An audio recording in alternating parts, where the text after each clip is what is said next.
Shikues të nderuar, mirëmbrëma dhe mirë se vini në Kallxo.com. Janë mbush 4 vjet që nga koha kur Rusia nisi pushtimin e plotë të Ukrainës. Që nga ajo kohë, Ukraina është përballë me krime të mëdha, sulme dhe një luftë përgjakshme. Bashkë me luftën frontale, Rusia ka vazhdu luftën hibride ndaj secilit prej vendeve që e ka përkrahur Ukrainën në luftën e saj. Gjatë javëve të kaluara, në vendin ton ka qëndru Viktoriia Voronina, e cila është nga Ukraina, edhe është drejtoreshë e Qendrës për Studime të Sigurisë në Ukrainë. Ajo më parë drejtoi zyrën e ministrit për territoret e okupuara përkohësisht dhe personat e zhvendosur brenda vendit të Ukrainës, si dhe sektorin e bashkëpunimit ndërkombëtar dhe koordinimit të projekteve dhe programeve në vitet 2016 deri në 2018. Në vitin 2019, ajo shërbeu si zëvendës ministre për territoret e okupuara përkohësisht dhe personat e zhvendosur brenda vendit. Zonja Voronina ka pranuar të jap një intervistë ekskluzive për emisionin ton dhe me të do diskutojmë për zhvillimet në Ukrainë. Në pjesën e dytë të emisionit do përcjellni intervistën me Iryna Synelnyk, gazetare ukrainase e cila tashmë 3 vjet jeton në Kosovë, për shkak se u largua nga Ukraina pas fillimit të pushtimit të Ukrainës nga Rusia. Fillimisht, ju ftoj me përcjell intervistën me Viktoriia Voronina, me cilën flasim për narrativat ruse, fushatat e tyre dezinformuese e ngjashmëritë e këtyre dezinformatave ruse për Kosovën dhe Ukrainën. Kosovo is frequently mentioned in Kremlin's messages as an example in its narratives. Why does this happen? Russia has special interest to Kosovo, and this interest started not only now or like 10 years ago. It started from the beginning in 19th. And they were very disappointed with the situation with Kosovo, that then when they could not change it actually, because it happened. They made different attempts to change it, military, non-military, paramilitary tools, with using their influence in UN, with using their influence with troops, with this case with Pristina airport, for example. By the way, the guy who was responsible for the operation of Pristina airport, he is a deputy minister in Russia now, and he is the one who took a lead of private military companies in Russia. So the same person even coordinates this activity. So for Russia is the case of personal, I don't know, personal failure, maybe for somehow. And they, of course, support their allies, they, of course, support Serbia with their influence, and they support Serbia with all their tools and methods that they can share with this humanitarian area, with area of public administration, with area of training, with area of military, with area of intelligence cooperation, and of course a huge area of religious and cultural engagement between two states. Now I want to talk about a bit pro-Russian and anti-Western narratives. Can you explain to us how did these narratives first began to penetrate in Ukrainian society? Russia all the time positioned Ukraine like a little sister of them. Russians, a lot of Russian people still believe that Soviet Union still exists or Russian Empire still exists. Actually, this imperialistic approach that you have here with Serbia, again, the same. And when we started to become more and more independent and more separated from Russia, they started to worry, because at 19 we were not so separated from Russia mentally, economically, in public relation, in diplomatic relation. We were on the same page, we had the same statement. Russian officials, not officials, like people who belong to Russia or have Russian ties, have families in Russia, have relatives in Russia, they were on public, on high-ranking position in Ukraine, like some ministerial position, head of agencies, deputy head of agencies. So for Russia it was very easy to influence, very easy to influence the decision-making process, etc.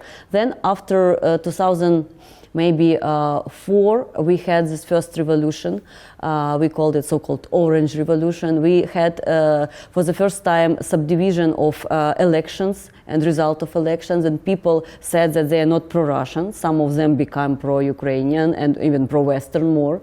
And this shocked Russians, and their political technologists made a lot of efforts to change the election and result of election.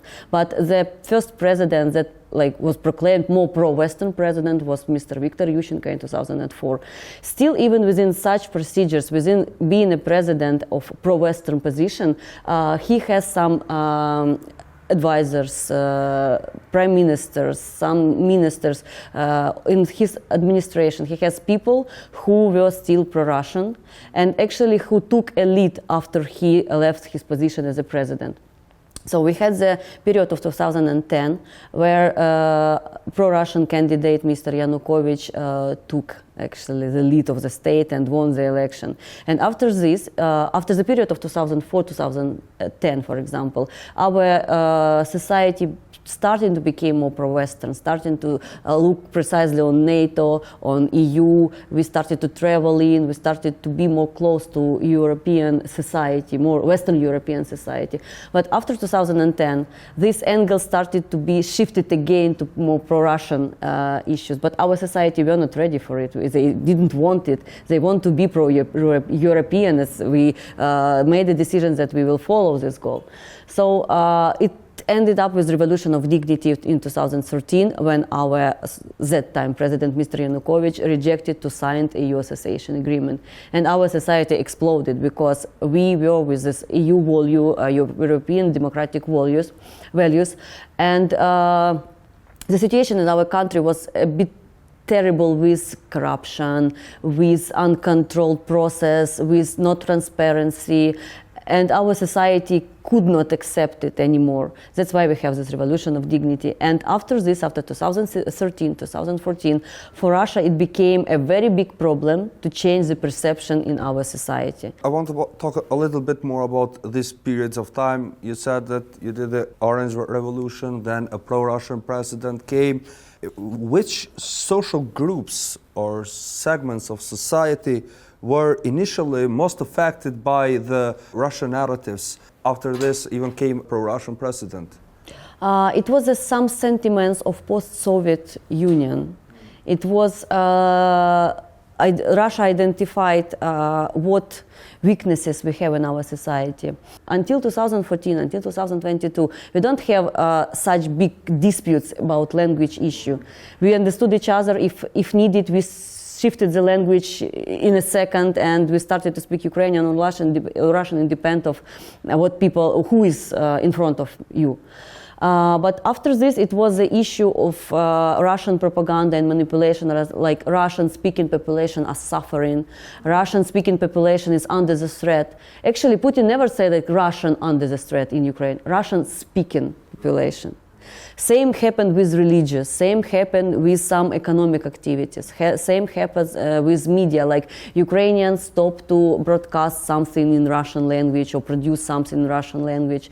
We made a lot of efforts on this so-called decommunization in Ukraine. For example, before this time we had a lot of names, a lot of holidays after the Soviet era. And it exists since 1991 until, I don't know, like 2015, 16, 18. Now we almost had nothing, or I think maybe nothing, but until this time we had a lot of communist names or some war names or some Russian connections, etc. But after this we actually renamed everything. We exclude all holidays and celebrations from our calendar, so-called calendar of holidays. We exclude all activities from community level that could be connected of the so-called communist era. But it took us several years to do it. We even established special institute of national memory, for example, or Ukrainian institutes that work abroad. We established special position within the government who deal with it and who monitor and who check that it will never happen again for Ukraine. So Russia used the sentiments of post-Soviet era.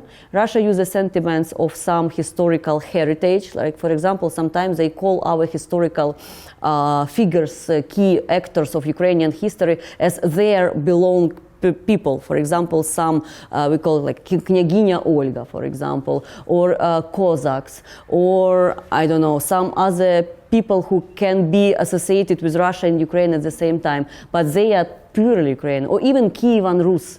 The name of Rus they use like a Russia, but it's not Russia. Rossiya and Rus, it's different names. So they're trying to use all these I don't know, like elements, topics, sentiments to fertilize and to influence on those part of population who has this sentiment. But we don't have the situation in Ukraine like you have in Kosovo, that you are a young nation and you have a lot of children. In Ukraine, we have a lot of elderly people, more than young, because our family, it's like father, mother, and one child, or like mother and child, father and child. We don't have 3, 5, so that's why we have majority of older population who can have such sentiments. Now it's changed already. All of us stop to be so blind, but before it worked actually. In retrospect, what do you consider the biggest mistakes, if we can say, of Ukrainian society that made in tolerating or underestimating Russian influence? I think we were not capable those time to deal with it as a state, because as I already said, the penetration of Russian agents, political leaders, pro-Russian parties was so significant that our society could not change it for some times. When we became capable with all, I think the support of democratic powers like foreign countries, grants from EU, from US, all these activities actually that work with NGO and to create a capable NGO to be watchdog, to monitor, to help, to support, it was very crucial. And when our NGO sector area became capable, they changed significantly all these things. Right now you are here in Kosovo and you already told me that it's your 7th or 8th time here. So from the outside, Kosovo is portrayed as a strongly pro-European society. But I want to hear a bit about what do you see. Do you observe here nuances of or signs of Russian influence in Kosovo? You are still under examination of Russians and their allies, external actors, let's call them like this. And it could be seen with different small even elements that we went through. Today I provided examples for that. We went here in May with the Ukrainian delegation, and we made some research on your DDR, disarmament, demobilization, reintegration. We met with Ministry of Interior, we met with KSF, we met with Ministry of Defense, we met with KLA members, former KLA members. And after 2-3 days we left Kosovo. Russia Today in their Telegram made a post that small arms and light weapons is a problem for Kosovo, because it was our topic, small arms and light weapons circulation and security. So they made a post in Russia Today that small arms and light weapons is your problem, one of the biggest. You are not the state of safety and you could not deal it successfully. And they referred on our organization as a resource for knowledge, but not right knowledge. So we didn't make it publicly, we didn't make any posts, and they somehow saw it.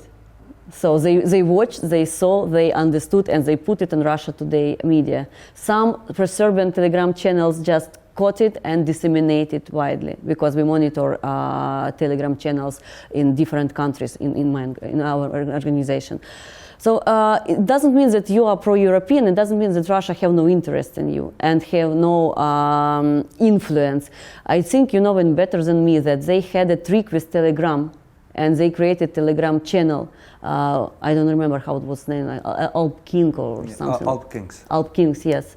They just tested your society. And we discussed this case with my colleagues, that the topics that they put in this Telegram channel, some gender issues and relationship, they will never take for Ukraine. For example, in Ukraine, it will never work, such topic. But if it will be topic, for example, about corruption, about political issues, about some, I don't know, disappointment with the government, there will be a huge number of subscribers. But in Kosovo, they use absolutely different case. So that means that they studied your society, they know the weak points, spots, they know how to influence, they know how to attract. So they just didn't start widely this activity. They just work as a platform in Serbia and disseminate different messages through Serbia or with Serbian support. Or, for example, just absolutely daily example of my staying here. I don't know how it will be interpreted, but nevertheless, you have very good infrastructure of cafes, restaurants, bars here. But in each bar, in menu, I saw the cocktail like Russian move. Is the name. Is it the reason to use Russian? Or for example, you use this Ruska salata or Russian salad. Is it the reason to use Russian somewhere in such cases?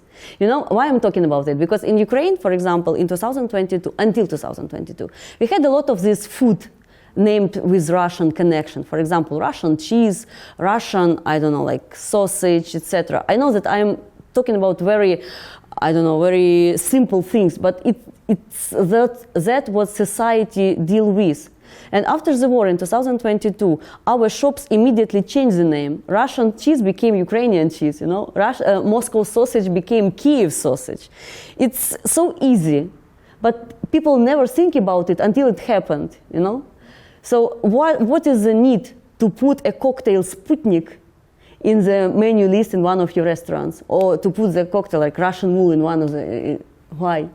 I want to talk about this persistent narrative which portrays Kosovo as a corrupt, undemocratic and hopeless country. Why is this a common Russian disinformation technique? What do you think?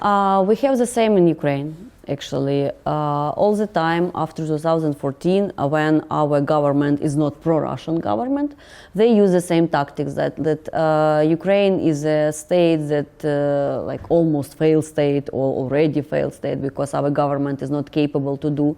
Actually, it was the reason why they started this war with Ukraine, because Russian-speaking population was suffering, our government is not capable, they make threats for people, they have corruption, they cannot make a deal between different parties. So the same was here, it's still here. Use just a common guide for democratic societies. Actually, it's nothing new, because when the society is like dictatorship leadership, with authoritarian, it's very easy to make so-called deal within society, because it's not plurality in society. But in case of society is democratic, it's always a platform for negotiation, for conversation, for being open.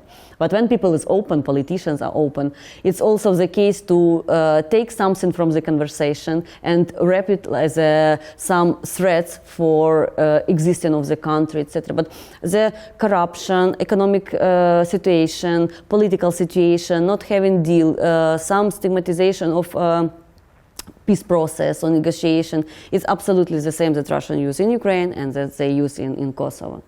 Here in Kosovo, it's extremely difficult to trace the financing of Russian-linked disinformation campaigns. In your experience, do you have any example to show us of how such fundings have been uncovered? Russia have actually officially different state TV channels and agencies, actually, this TASS or Russia Today, Russia 24, etc. So they can finance it officially. The issue that in some countries it was already blocked, in some countries it's still working. I don't know why, but still. So they have no reason to cover it, and they can work publicly. At the same time, they can buy some TV channels, as it was in Ukraine. For example, until 2022 or until 2014, we can have like some neutral or pro-Ukrainian, pro-patriotic TV channels. But someday, some people can buy it with Russian sentiments or pro-Russian politicians, etc. And the narrative of broadcasting changed after changing the leadership or directors of this TV channel. But the audience that exists for dozens of years started to listen from the same TV channel new narratives. And the influence was not on those, for example, who were very pro-Ukrainian. They can just leave to listen this TV channel. They can just change TV channel or radio, for example. But those who were neutral, or those who had some doubts in understanding of the situation around, these are Russian target audience. And on those people they influence. And it actually works somehow. So another example is financing through buying TV channels. Another one, it could be direct bribes to different politicians who made statements. Sometimes Russia use the approach when some narrative disseminated first through Telegram channels, like unknown Telegram channels. Then it could be Russian member of parliament, not very well known, just a person. It's not like someone as a top level, but just MP. Then it could be some so-called civil society organization from different European countries, or from Israel, or from other states. Then it could be some politicians from US or from France and from Germany that could have just money from Russia. So it widespread infrastructure with different tools. Sometimes it's official payments, sometimes it's bribes, sometimes it's just influence, sometimes it's blackmail, because they know a lot of information of people. They have the spies and agents everywhere. So it could be different approaches. But the most dangerous thing is that all this activity coordinated from the one center. How do you think, how are the religious narratives being instrumentalized to undermine Western values in disinformation campaigns? You know that Patriarch Kirill called Ukrainian war holy war for Russians. So if the leader of the church said that killing thousands of people, including children, is holy war, so they are the tool, additional tool, to support Russian crazy politics, disinformation campaigns, who work with diaspora everywhere abroad. Russian church abroad established, if I'm not mistaken, in 1819 or something like this. So they have Moscow Patriarchate churches abroad. Sometimes they used these churches abroad as a place, like a magnet for society, for different events. Sometimes they provide information for their spies gathered from other people. You know, even now it's very dangerous trend that they put some churches close to the crucial infrastructure building in European state and use radio-electronic warfare to gather information from some critical infrastructure premises around the world. So they use such a church as a multitasking tool, you know, religion, Russian world as a part of the concept of Russian world. Actually, church is one of the 5 pillars of Russian world. It was one nation, one church, one territory, one religion, and one culture. If Russian has no one territory, like post-Soviet Union or Russian Empire, they use all other 4 components, like one religion that work for all Russians throughout the world, one nation, one culture, etc. So it's one of the tools in this machinery, and this tool used very actively. Even this blessing the missiles, you know, that Russian blessed missiles during the war, or blessed soldiers before going for fighting. I know that Serbia did the same, and Serbia priest did the same. I know the stories during interviews that we conducted here. I cannot confirm them by myself, but people we interviewed here told us that in Serbian monastery you can find the pictures of children who was suffering from Albanians. Same in Ukraine. So this is a part of this justification of so-called holy war for both of them. Now I would like to talk about a narrative that after the war here in Kosovo was being spread. A narrative that the Western countries came here for their interest, and it was tried to begin an anti-colonialist narrative. Has something like that started being constructed in Ukraine, and can we draw parallels with Kosovo? It's very obvious parallel, because all the time in Russian propaganda and campaigns, informational campaigns, they said that Ukraine is not capable without EU or US support, and EU and US are interested only in the territory of Ukraine to put military bases or to use natural resources of the state, and just to take from Ukraine everything that they want and leave this territory as just a soul, you know, without anything. And we hear this story, I don't know, maybe from early 2000, it was long ago, it didn't start now. It was the campaigns when we were more pro-European vector track. It started from this, not to allow us to join EU, not to allow us to have some partnership with NATO. And here is the same, actually. And again, this narrative that the state are not capable to rule without all this support. You know, we saw and put in our report the information that Russian use different embassies and put in the different embassies special web page that called anti-colonialism or neo-colonialism.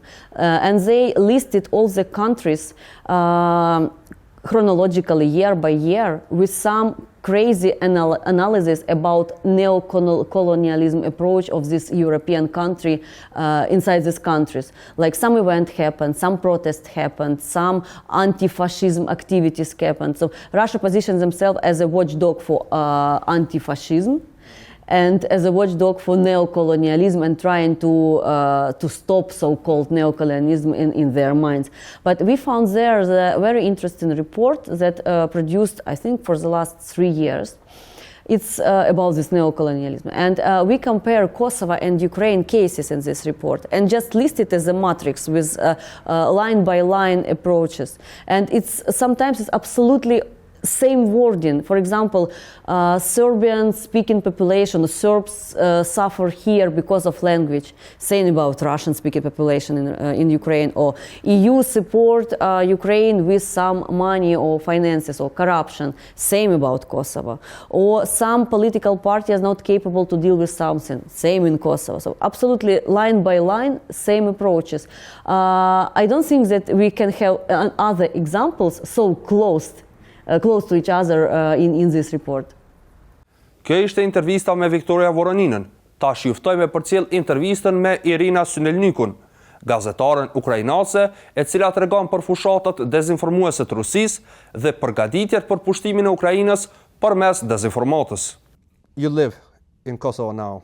Do you read Kosovare media, and how do you think they report about the full-scale invasion of Ukraine? First of all, I have been living in Pristina more than 3 years. And of course, I read Kosovo's media, but not every day, honestly telling, because I read when I need to know something clarify for myself,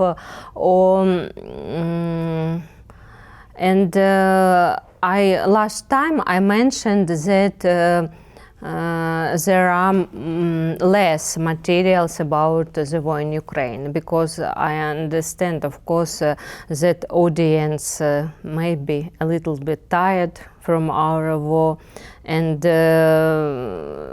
in general there are some official information, and especially about negotiation between Russia, Ukraine and the US, some comments of European politics and other things.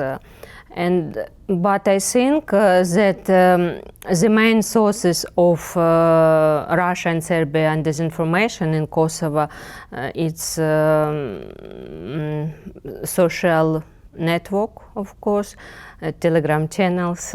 It's not very popular in Kosovo, but it's a channel of sharing Russia propaganda. And last year we have dealt with Pravda network. Maybe you know that so big platform that is connected different sites in different language in different countries, that through instruments and algorithm of the artificial intelligence sharing narratives of Russia propaganda using official Russia state media and some channels of Russia politicians. And for example, because I read Tsarov, he was from Ukraine, but now he is in Russia and very active in sharing Russia narratives. Sometimes when Kosovare media, they translate news from international media about the full-scale invasion, about the war, they translate some part of it, and the background that it's explaining what's happening is not being translated. And sometimes what Kremlin says is just being translated but not explained what's happening. So do you think that this disinformation about invasion comes because the disinformation is financed in Kosovo, or because journalists are doing this just because of lack of knowledge? I agree with you because I saw one information about a speech Vladimira Putina before New Year's, and there was like official news from Russia, but without explanation of what Russia doing now and what happens in Ukraine and Russia.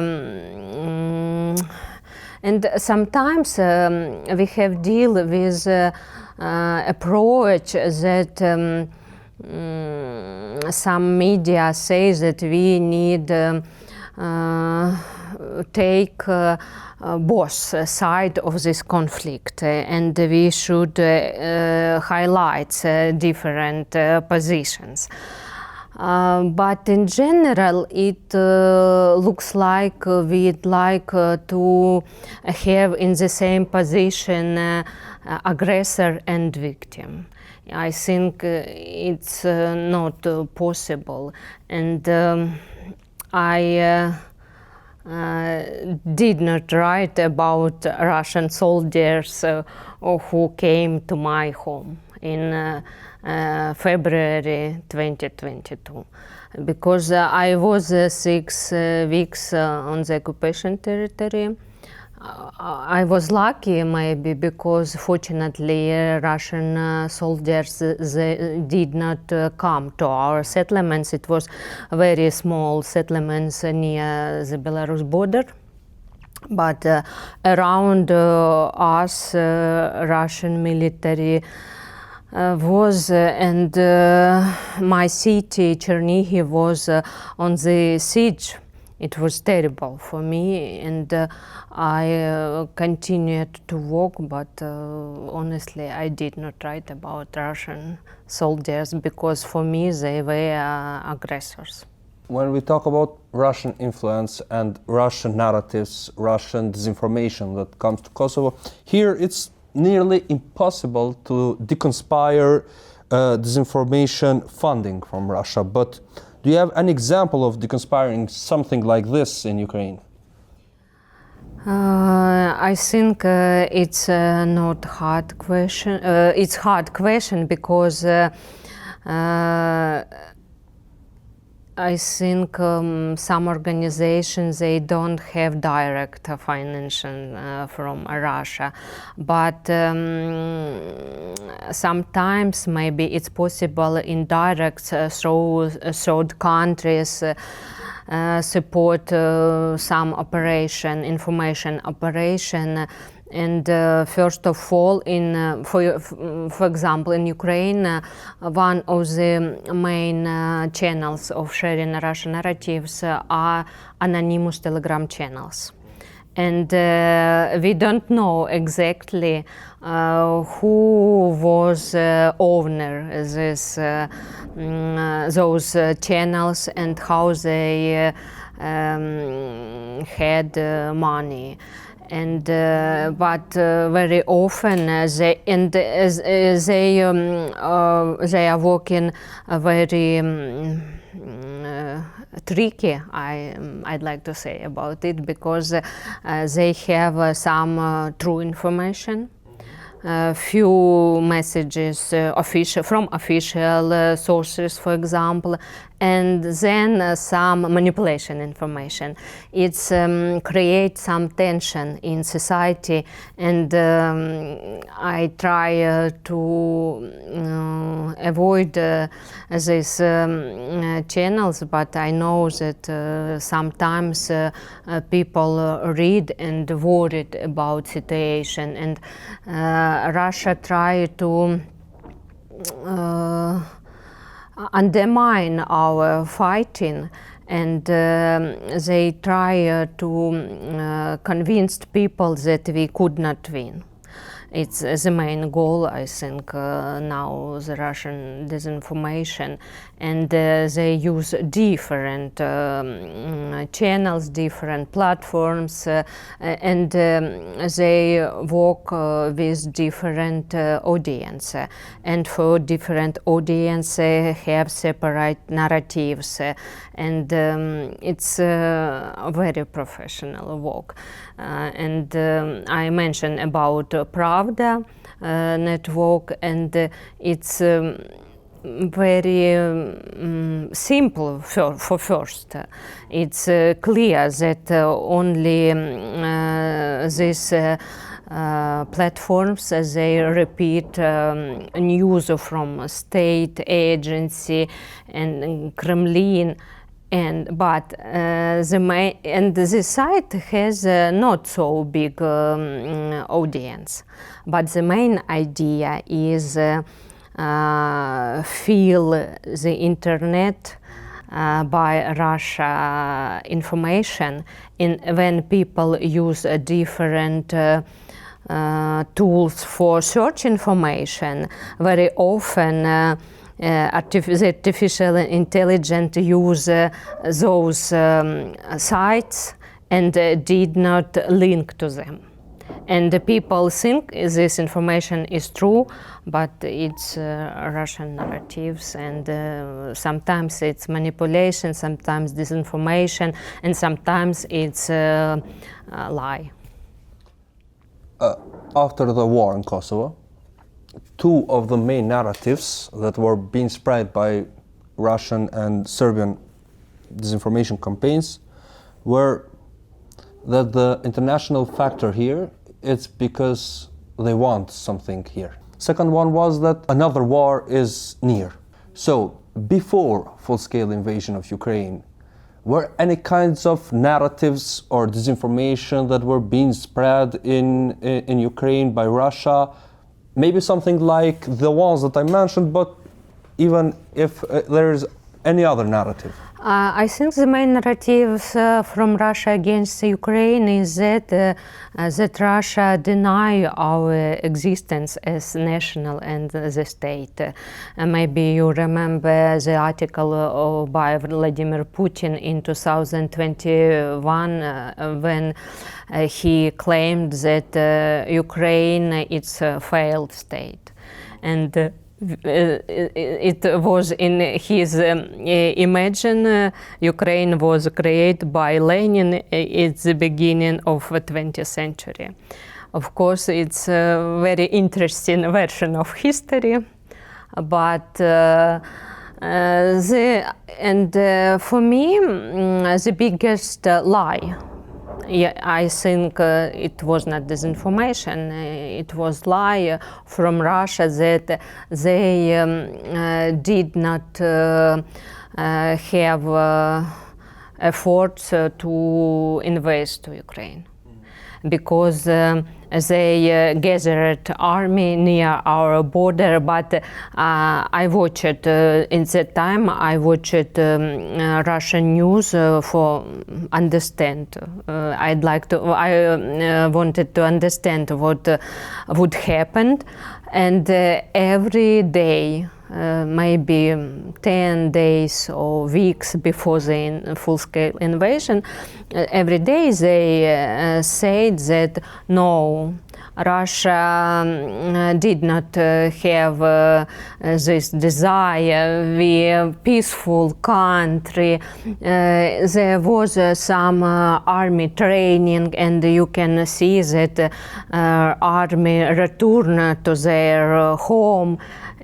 But in 5 o'clock, I think it was early for me because my city near Russian and the Belarus borders, and they invaded to Ukraine, and there was, and I think it was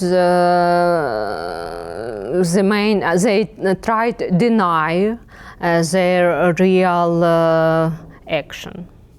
And people and our authority did not say about it as well, because our president said that everything would be good. But the full-scale invasion started. And of course, very popular now, as you mentioned, about the Western management of Ukraine. They wanted our land and different. And before, another topics before the full-scale invasion, it was lab,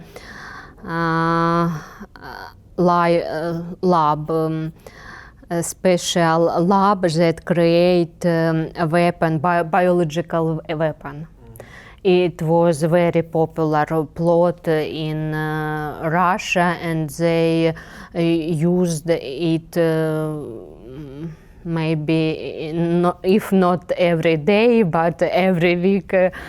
Exactly. And it looks like today they say, for example, it's apple, it's big apple. Next day, it's big red apple. And next day, it's big red sweet apple. And people started to thinking in this way that said propagandist. It's terrible, because when the full-scale invasion started, I wanted to communicate with my relatives in Russia. There was a wife of my uncle. He died, but with his wife, sometimes we had communication in general. Not very close, but in general. And when the war started, I wrote to her and tried to explain what happened and what did you do. But she answered me that everything is good because our president knew what he do, and you should yes, accept and be patient, because everything would be good. And Russian military, they did not touch civilians. They tried to fight against Ukrainian military, because all Ukrainian military, they are Nazi. You mentioned that since 2022 till now, the biggest Russian narrative that is being spread in Ukraine is that Ukraine cannot win this war. It's one of the narratives. And the other ones? Because I think they use different about that. Of course, Ukrainian army Nazis, they did many war crimes. And of course, Russia denied war crimes that did their military in Bucha, Izum, Irpin, and they try to convince people that was Ukrainian military or there was some performance. Because my uncle, even in a few, because now we did not communicate, but first week she said and even sent me some TV plots about that Ukraine did some performance for victims, and now we can see it in some movies. Russia create propagandist movies and try to represent it abroad. For Italy, for example, I know it was movie about Bucha. It was plot about Ukrainian war crime in Bucha, but I think all around the world it's known that Russian military create all those crime. In the end, I want to know your personal experience, how did you become victim of Russian disinformation campaign? As Ukrainian journalist in 2023, I was targeted by Russia propaganda. Now I know that it was a part of the doppelganger disinformation campaign. It includes a different fake site that looks like original.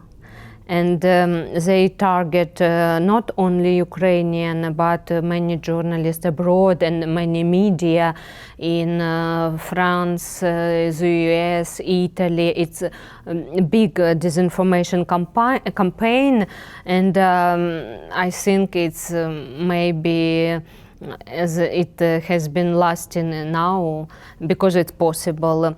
And I has been working for Union since 2005. And of course I have profile on this site, some information about me, official information and my articles. But I was surprised that when my colleagues called me and asked, did you see some information? And there was an article that signed by my name. There was the same colors, types, everything looks like Union. But I did not write the articles, and I saw it first time and I was shocked. Then I communicate with police, but the biggest help for me and support was from NGO and some cyber policy.